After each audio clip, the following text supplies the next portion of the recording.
नमस्कार, one India Hindi में आपका स्वागत है। भारत और नेपाल के बीच पिछले कुछ दिनों से सीमा विवाद लगातार बढ़ता जा रहा है।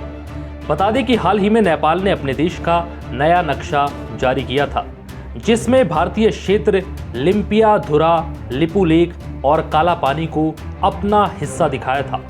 वहीं इससे पहले नेपाल ने भारतीय सेना द्वारा लिपुलेख क्षेत्र में सड़क निर्माण के बाद भी अपनी आपत्ति जताई थी। इसके बाद अब नेपाल ने भारत पर एक और टिप्पणी की। नेपाल के प्रधानमंत्री केपी ओली ने मंगलवार को कहा है कि काला पानी, लिपुलेख और लिम्पियाधुरा नेपाल, भारत, चीन के ट्राई जंक्शन में है और इन्हें नेपाल के नक्शे में किसी भी कीमत पर शामिल किया जाएगा। बता दें कि 8 मई को भारत ने लिपुलेख में कैलाश मानसरोवर रोड लिंक का उद्घाटन किया था, जिसे लेकर नेपाल ने ऐतराज भी जताया था। नेपाल उत्तराखंड के लिपुलेख, काला पानी और लिम्पियाधुरा पर अपना दावा पेश करता है और अब उसने एक नया नक्शा तैयार किया है, जिसमें इन तीनों क्षेत्रों को शामिल किया गया। नेपाल के नए नक्शे को सोमवार को कैबिनेट की मंजूरी मिल गई। नेपाल के प्रधानमंत्री केपी शर्मा ओली ने कहा है कि अब हम इन इलाकों को कूटनीति के नजरिए से पाने की कोशिश करेंगे। अब ये मुद्दा और शांत नहीं होगा।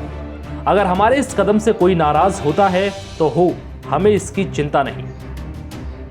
हम अपनी जमीन पर किसी भी कीमत पर अपना दावा पेश करेंगे। नेपाल के प्रधानमंत्री ओली ने यह बयान संसद में दिया। 2 दिन पहले किडनी रीट्रांसप्लांट करवाने के बाद ओली का संसद में यह पहला भाषण था। नेपाल की संसद के स्पीकर अग्नि सपकोता ने उनकी तबीयत को देखते हुए उन्हें बैठकर ही भाषण देने को कहा था। ओली ने भारतीय सेना प्रमुख मनोज नरवणे के बयान पर भी प्रतिक्रिया दी। नरवणे ने कहा था कि लिपुलेख को लेकर नेपाल किसी और के इशारे पर विरोध कर रहा है। ओली ने कहा, हम जो कुछ भी करते हैं अपने मन से करते हैं।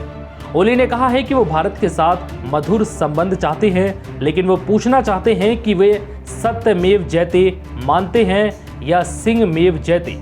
ओली का ये तंज भारत की सैन्य ताकत को लेकर था।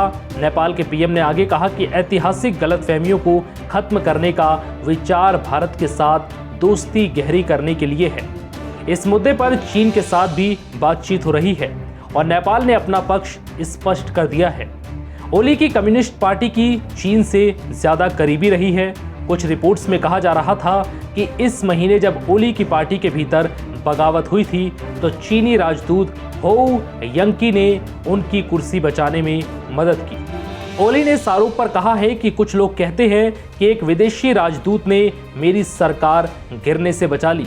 ये नेपाल के लोगों द्वारा चुनी हुई सरकार है और मुझे कोई बाहर नहीं फेंक सकता। फिलहाल इस वीडियो में इतना ही। नमस्कार।